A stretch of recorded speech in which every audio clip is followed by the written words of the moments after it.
everybody, and welcome to Olivia's Book Club, the podcast. I am still your host, Olivia Fierro. Thanks so much for joining us, talking to you from our Phoenix podcast studio over here at the TV station after a long haul of the morning show, 4 hours of live television and late nights of reading, and it's all happening. So right now we're sitting with Margaret Stewart, who later is going to be digging into her book stack and some of her favorites for recommendations that will deliver to you a satisfying taste of revenge. And don't we all love a little bit of revenge? Of course we do. So you'll understand also why we're particularly talking about that topic when we get going into our conversation with our author today. New York Times bestselling author Laura Lippman is certainly on a roll. Lady in the Lake is being adapted into a series with Natalie Portman and Lupita Nyong'o for Apple, and that is going to be really exciting. And this summer, she delivered a powerhouse novel, Dream Girl. And she's joining us now to talk about it. And I just got to say, as I told you before we started, I was lucky enough to start listening to this on NetGalley prior to the release, the audio, and now I've got the beautiful hardcover in my hands. And Laura, it is a really remarkable book, and the storytelling and the creation of Gerry and getting us into his head is you must feel very satisfied with this character development because he is a unique guy, to say the least. Well, thank you. I mean, reactions such as yours, in a way, come as a bit of a relief. This was the first time I'd done an entire book through the lens of a male character. I've written from male point of view, but I'd never limited myself to one man for an entire book. And he's a difficult character. We're seeing him through his own eyes. He thinks very well of himself. Very well. He sees himself as being a genuinely good person, which is about as dangerous an idea as anyone can have about themselves. And so I was aware of the challenges, and it's never for me to say whether I rose to the challenge, but I felt good because people are getting it. They're getting that even though Gerry is the person who's telling the story, he's not a reliable narrator of his own life. And even as he's constantly in his head thinking about what a good guy he's been and how he's led an honorable life and he really has never done anything wrong, I hope early on that the reader is really onto him and like, yeah, I don't think you're quite as honorable as you think you are. Well, he's so fantastic because he is highly intelligent. He's an excellent storyteller, obviously a well acclaimed literary figure, and he can write a very compelling narrative that is believable, not only to himself, probably like we all can tell ourselves whatever version of the truth we want to, but he really, he sucks you along. And it's like your brain knows he's an unreliable narrator, but he's also very charismatic and he's very funny and witty. And, he's kind of saying and thinking things that probably we all want to say and think that are judgy and dismissive and down your nose at lots of people. So, yeah. I mean, he's kind of delicious to spend time with. He's not bad company. And I do think that this is a book lover's book. And because, I mean, most people who read are book lovers, one would think, but especially with this book, the feedback I'm getting is from people who love books. And so even though they don't find Gerry to be the most likable person, they don't mind spending time with someone where so much of what is being talked about is books and how they work and how they get written and what writers' secret and not so secret ambitions are. I mean, Gerry is very much someone who is expecting the phone to ring and it's going to be the Nobel Committee.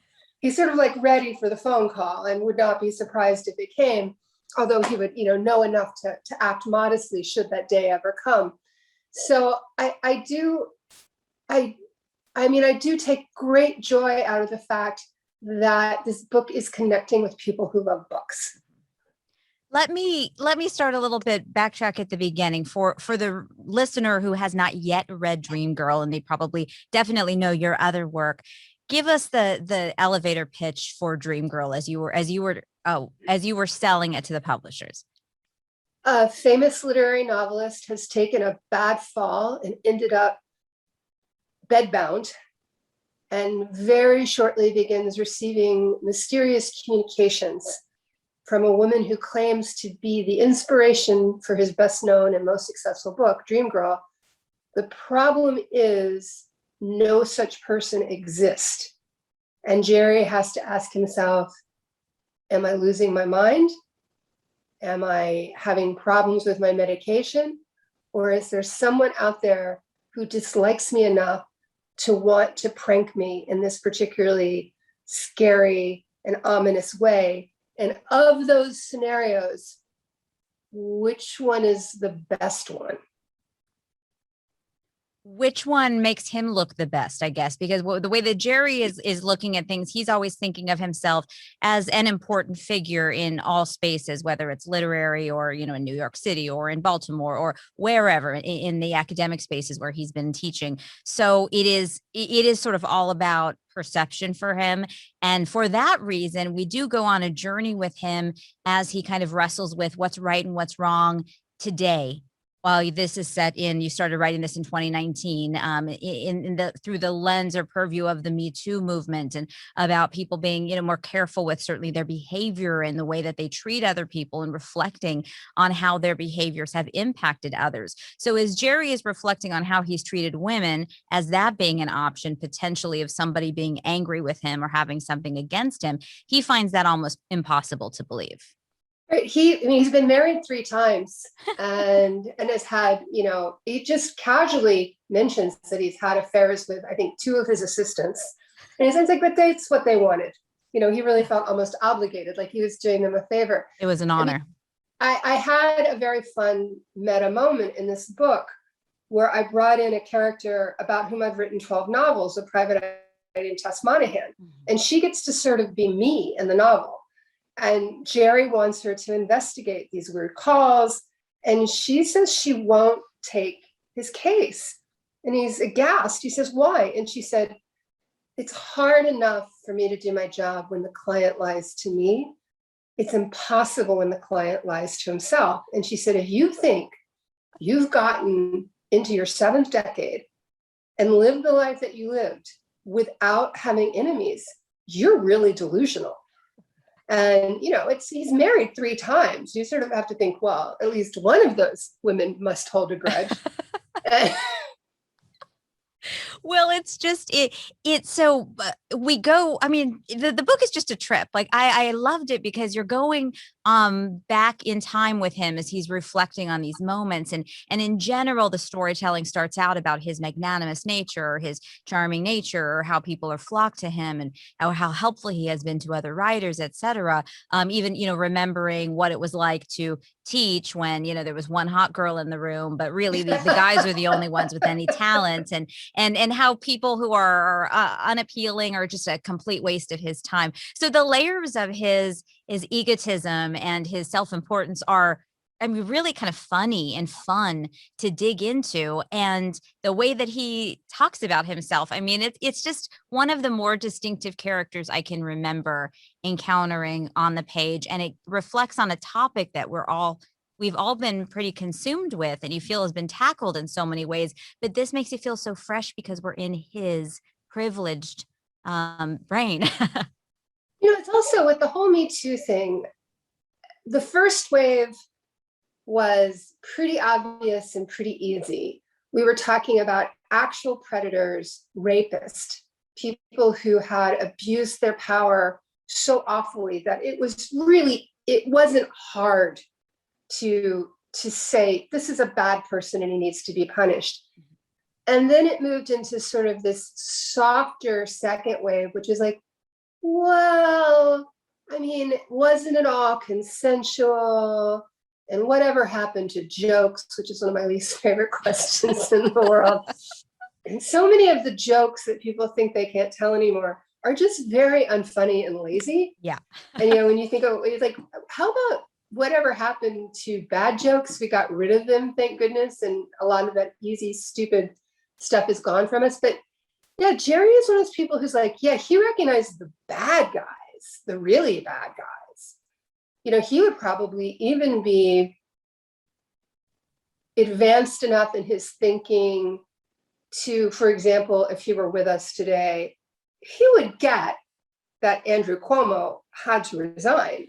And, there were famous men on the internet yesterday who were having trouble with that idea. So I think Gerry is evolved enough so that he would recognize some of this behavior, but he simply cannot see it in himself. He's so convinced of his purity, his good intentions. He so often sees himself as the victim, especially of his most recent romantic attachment, which is this woman named Margot, who, by the way, I mean, I think I talk about these people as if I didn't make them up. Yeah, Margot's pretty horrible. Margot's a problem. I think she's a funny problem. I mean, it's just, she's like, she attaches herself to wealthy, accomplished men, and she doesn't leave until she's got a new gig with another wealthy and accomplished man. It's a job for her. And she does it really well, by the way. Yes. I mean, it's like Margot is beautiful. She is, sexually generous. She's interesting. She can go to a black tie event with literary people. And she was a good companion. Gerry is now done with her, but she's like, well, I'm sorry, that's not how it works. It's like, she's just so matter of fact in her expectations that this is transactional and she cannot be fired. Right. Sort of like I sort of have this, I think if I knew someone like that in real life, I would of course not like them. But in the pages of a book, even a book that I wrote, I'm sort of like filled with kind of a helpless admiration for her, because she gives as good as she gets, and she's not being taken advantage of. She brings something to the table and she will leave with everything on that table and the table as well. And somebody like Gerry and plenty of people like him play along with that game easily, readily, happily, and also probably telling a lot of fiction to himself of that this isn't the way that this person is, or, it is all about him until they're done. And then the patience is gone. He lacks patience for any number of people and scenarios. Of course, a politically correct culture that he feels is oppressive to somebody who is successful like himself.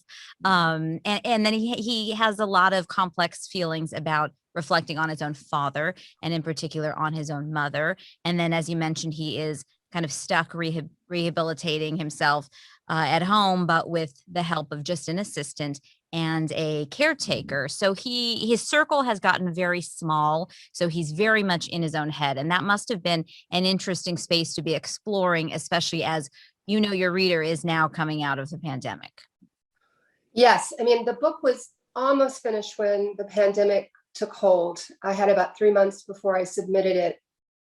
And it was interesting to sort of see the world shift so that in some sense, we were all kind of living Gerry's life. We were all stuck at home. We were all stuck inside our own heads. And, there's a worry that this is a pretty claustrophobic book. Mm-hmm. The book I had written before had 2 main characters and 20 other points of view. Like and it was so big, and there were so many people, and there was so much going on that I wanted for variety and to challenge myself, to take it small, to be stuck inside this apartment, which was at once beautiful but sterile. I mean, the apartment is lethal. The apartment sort of announces itself as a dangerous player in the novel from the very first chapter.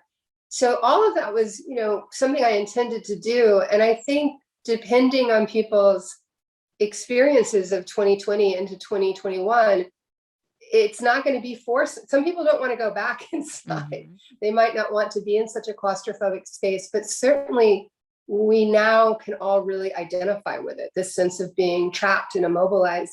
Now, I was very much working out. Gerry and I are really close to the same age. I think I'm a year younger than he is, as I figured it out.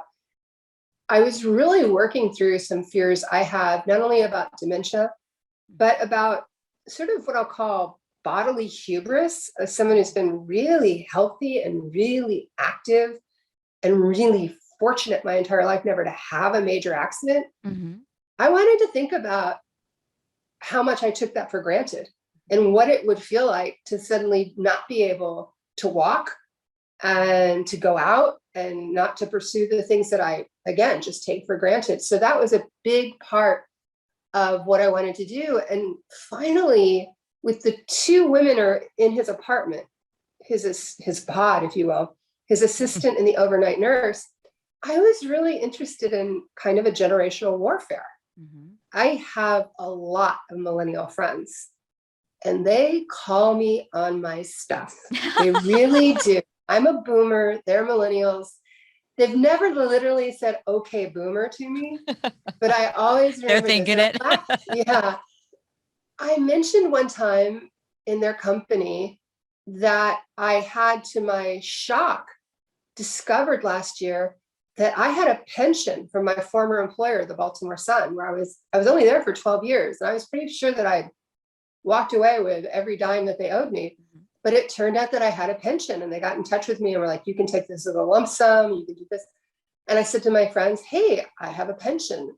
And one of them said, what's a pension? And then the other one said, hey, what's money? You know, sort of that gap between what people of my generation just assumed, like, you know, of course you get a pension and paid medical insurance and paid vacation. And so many people now are living freelancer lives, which are very different, and they're hustling so much more and they're working so much harder than I ever did. And I have a real appreciation for them. Gerry does not. Gerry hasn't gone there to think about it. No, doesn't even occur to him that he has enjoyed any kind of generational privilege. Yeah. Oh, in any privilege besides the fact that he's wildly smart, yes, and talented, and it's all meritocracy for Gerry. Right. You make him, though, he's such a complex and interesting character, because while he is unreliable and in a lot of ways unsympathetic, he is a sympathetic character because he is grappling with a lot. So you talked about he's had an accident, so his body is turned on and he's stuck someplace. He doesn't like to be stuck someplace. Now he's also fearing that he's losing his mind, or that he's lost his grip on reality, or is he vulnerable because he's taking painkillers, or is he just lost it? And so it's double fold for him. Like, who is he anymore? The only person that he's having contact with, maybe, that really knows him for him is the agent that they have this kind of long history for. So it's a real identity shift too, which I think people go through at certain times in their lives, and you have to let go of, you're fearing having to let go of who you are. Right. And on top of all of that, Gerry, for all his flaws, really did love his mother and cared for her and tried to do his best by her. And he has just watched her die a pretty drawn out, unpleasant death. I mean, it's been fast and slow at the same time. It was supposed to be faster than it was. He's moved back to Baltimore, cut his ties with New York in order to care for his mother, only to have her die almost immediately. And he's fearful that the same fate awaits him. And he really is missing this person who is probably his biggest fan, his biggest supporter, who loved him unconditionally, even when he angered her.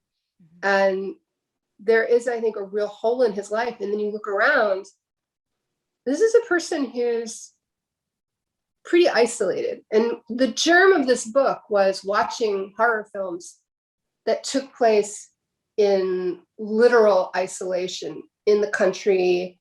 Telecommunications are down. There are no people. And I just had a hunch that in modern life, certain circumstances could come along to show us how isolated we actually are. Social media, our phones, there are a lot of things that create the idea that we're busy and our lives are full and there are all these people for us. But what if circumstances shifted in a way to show you that maybe you don't have that many friends? I mean, Gerry doesn't really have any friends. I love my agent and consider her a real friend, but when your agent is sort of your only friend and you have no living family and you had two best friends in college and one is dead and one will never talk to you again for reasons that are explained very late in the book. And really, to me, go to the heart of Gerry does a lot of really bad things, but the betrayal that has led one friend never to speak to him again, I consider it pretty profound. And, believe that his friend is not being dramatic in cutting him off completely after she learns of what he's done. Well, it's interesting to go along with the character as you realize that they have just had a lot of failures on a human level, in spite of his success on paper and in the material world or out in life, but fundamentally. So given the fact that he did have a great deep love for his mother, it was an unusual relationship. Was she partly the reason why he has some of these character flaws or misunderstandings about what's right and how to really treat people? No, I really don't blame her. I really don't. I think there's a scene in the novel when Gerry, at a relatively young age, takes a pretty decisive action that affects his mother and shows that he really doesn't understand his mother and cannot begin to grasp her love of his father, who is a bad man and has treated her badly, but still she loves him. And that's it. Gerry either cannot or will not accept that. And the only complaint the mother has ever had about Gerry is that he wrote a book based on her. And he's like, you got it wrong. I'm not pathetic. I didn't throw my life away by loving your father. I loved him. He was the love of my life. Just because that didn't end happily, just because it ended, doesn't void that feeling.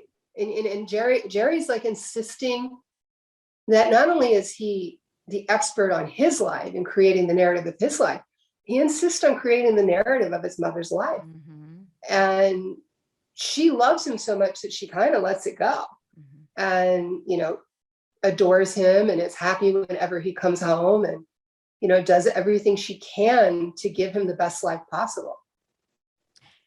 Your career has been fascinating because I heard you in an interview say that you were not a best-selling author until I believe it was book number 12. And we know this is your second career as well. Of course, you've been a writer, but you started out as a journalist. So how do you, or what do you say, I guess, maybe to especially aspiring writers or anybody who is starting out in a career where they don't immediately hit the world, rock the world with wild success, but they know that they've got something, or they know at the very least that this is what they want to do? How did you navigate all of that?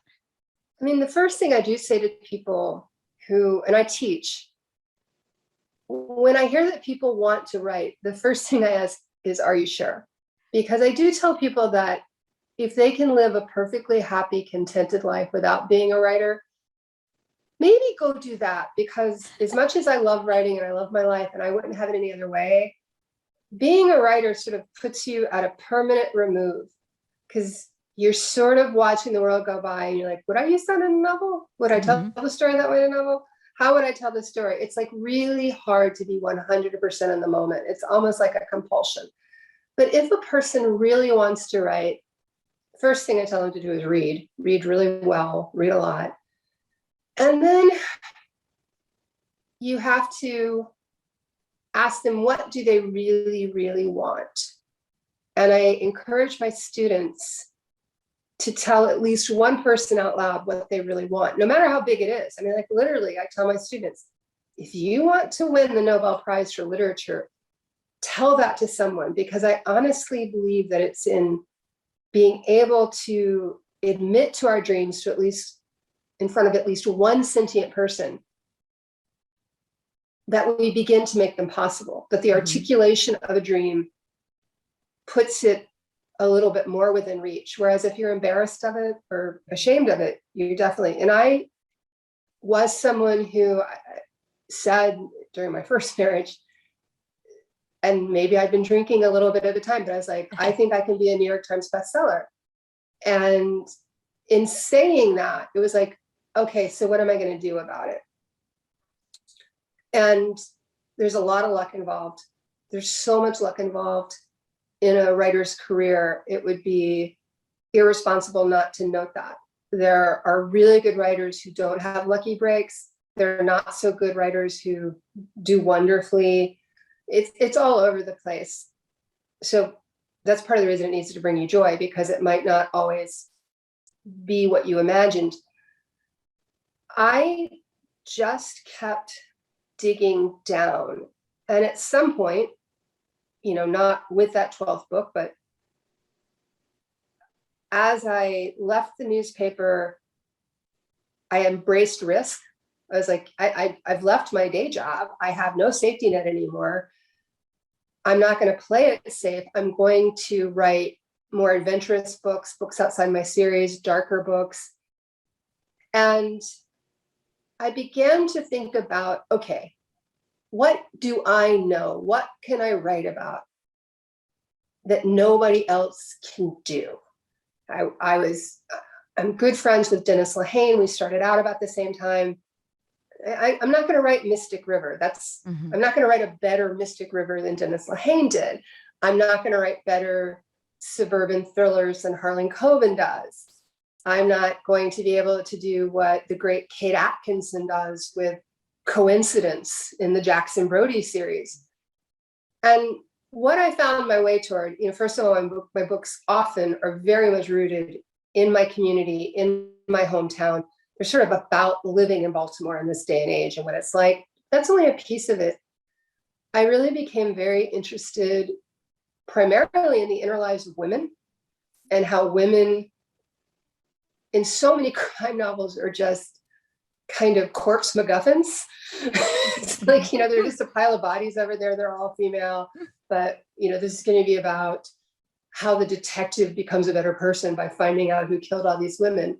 I was really interested in relationships and family and women finding their identity. And I would say that, obviously Dream Girl doesn't fit this at all. And it is sort of like the odd little stepchild that wandered into the room, but then it's also more of a horror novel than it is a crime novel in some ways. But so many of the books I've written and the books that have probably found the greatest successes are about women trying to figure out who they are. You mentioned Lady in the Lake just being adopted with these two amazing actresses. This is a book about a woman who, because of a chance encounter with someone who knew her when she was a pretty teenage girl, looks at herself at the age of 39 and it's like, this isn't who I said I was going to be. I absolutely had different ideals and dreams for myself. And now my son is about to go off to college. It's not too late. I want to go and be that person.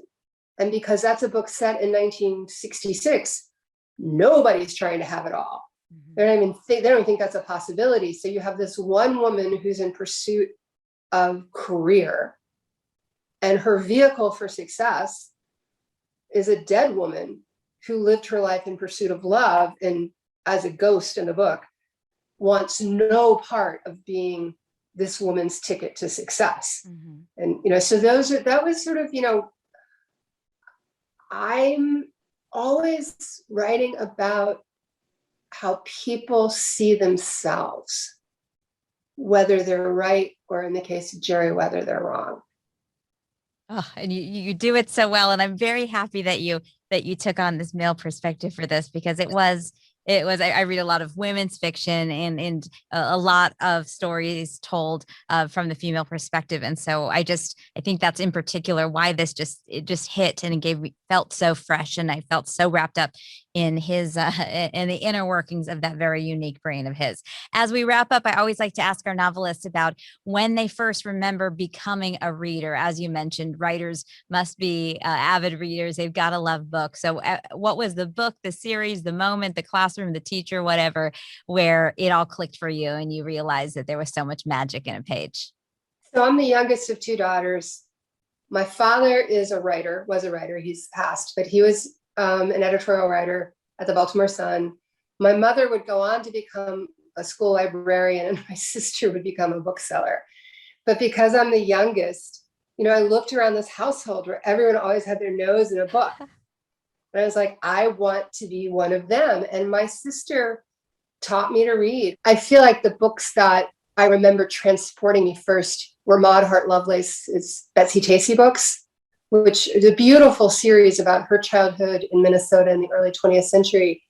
And it's really clever because the first 4 books follow Betsy and her friend Tacy from the age of 6 through the end of 6th grade. And they're children's books, they're chapter books, but they have drawings by Lois Linsky. And then when Betsy goes to high school, the books become more YA and the drawings change. And you get to follow Betsy all the way through her marriage to the love of her life. And so that was an immensely important series to me, one that I continue to reread. And I've even gone to the convention that the diehard Betsy Tacy fans have in Maud Hart Lovelace's hometown of Mankato. Oh my gosh, that is so great. Well, you were obviously destined to do exactly what you're doing. So Laura Lippman, the new book is Dream Girl. We will be looking for the television adaptation of Lady in the Lake. It is an absolute pleasure to speak with you. Thank you so much and congratulations. Thank you. It is so wonderful to connect with someone who has just such a palpable love of books. It's fantastic.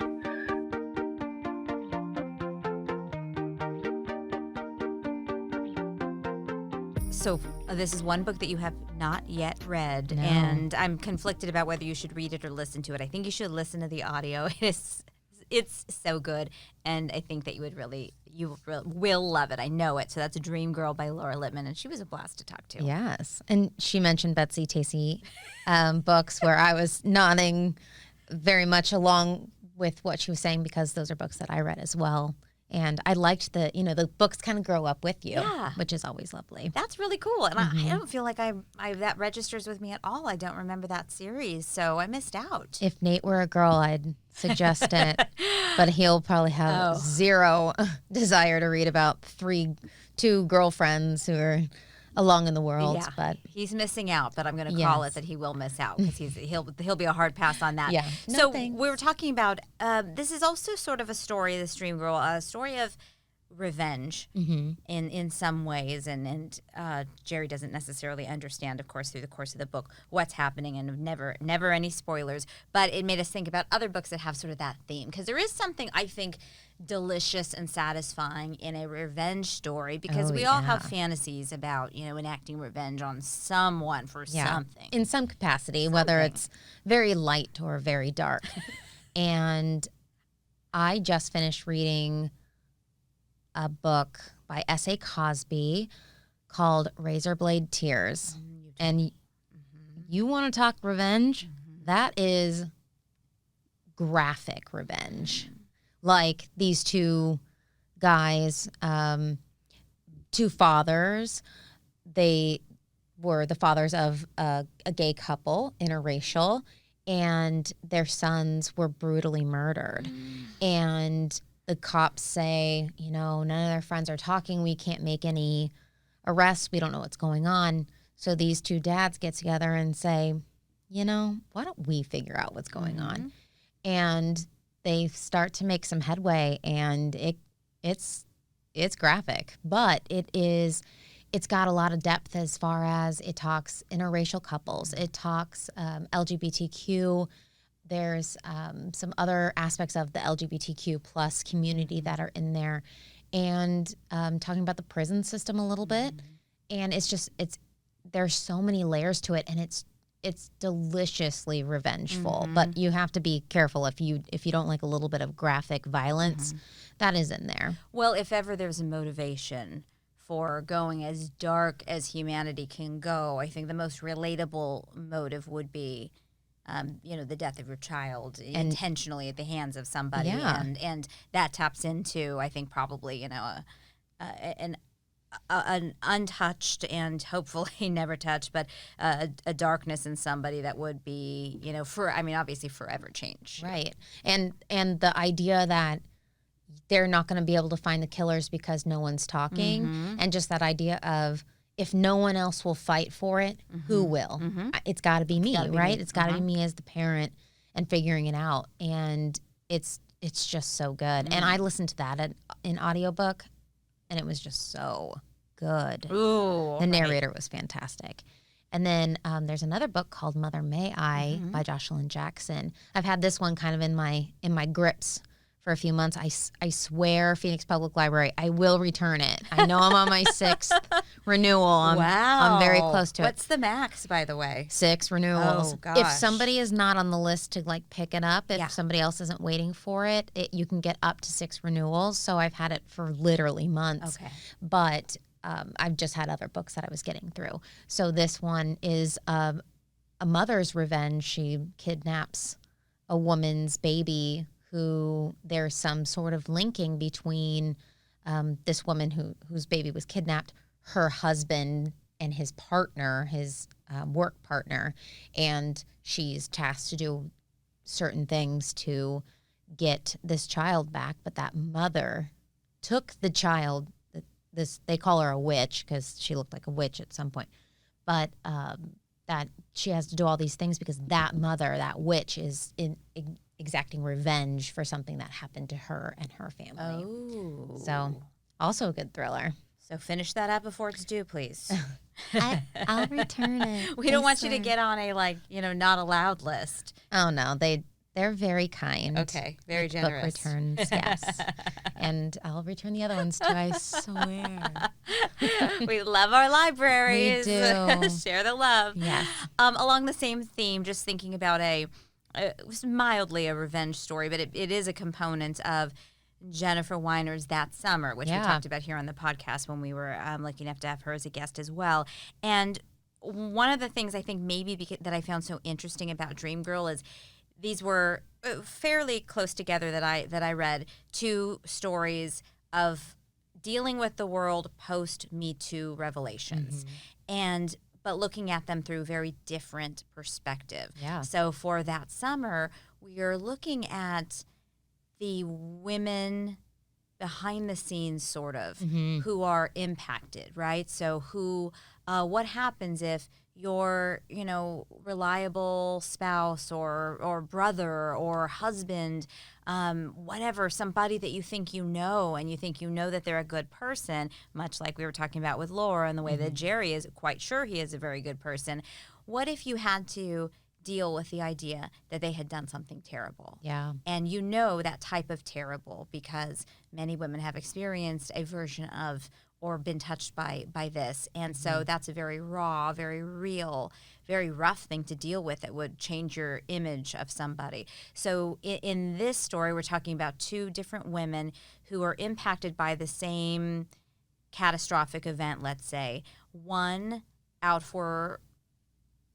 to get some revenge, to get some resolution, maybe, to her pain and anger, and another, on a journey of discovering, what does this mean to me? Can I separate then from now? Yeah. And the thens and the nows all collide, and it's it's a really well done book. So that's That Summer, but it just the themes coming from these different perspectives, I thought were just an interesting tackle, and Dreamgirl also especially. Just listening to you guys talk about the plot and just, the Me Too movement, obviously, and that different point of view, the male point of view, and then this other little underlying trickle of kind of thriller-esque. Oh, yes. Is right up my alley. Oh yeah, it's everything, and it could be. it could be called mystery. It could be called horror. It's literary fiction. It's and then for anybody who is interested in reading and writing, just the immense book references and the kind of look into a successful writer's mind, because that's our protagonist of how they work on stories and also where they're trying to maybe jack stories from other people, or who's kind of whose version of the story, who owns a series of events. And that's kind of something that they're going through with Dreamgirl, is people have wanted to know who the character of Aubrey was, and he's always said it's fiction, but nobody believes it's fiction. Right. So it's like, who is she? And he starts getting these phone calls from her. Yeah. What does that mean? It's like the Taylor Swift boyfriends and Seriously. trying to figure out which song goes with which boyfriend. And literally the phone call, and I'm not giving anything away, this is probably the first 20 pages, she wants a cut of some of these royalties of this big winning book. Yeah. So it's just there's just a lot of layers to it, and very, very complex and very, very enjoyable read. It felt really quick to me. We like a genre split. Oh yes, Very much like The Other Black Girl, which is also Yes. in a similar mind frame, and with publishing versus being on the other side of the author. So much, yes. All of that. All right, love this moment with Margaret. It's time to go. I don't know. Do we need to enact revenge on anybody at this moment? We shouldn't say it out loud if we do. No, I'm good for now. All right. For now. Okay. We'll take some notes and have some ideas just in case. See you next time. Keep reading. I'm your host, Olivia Fierro. Our producer is Margaret Stewart. We want to hear from you, so send us an email to oliviasbookclub@azfamily.com. Let us know what you're reading, and check out the Olivia's Book Club Facebook group, or you can follow along on Instagram at olivias.bookclub, or Margaret is at Overbooked and Overdue. Make sure to rate and subscribe to this podcast, and please tell your friends.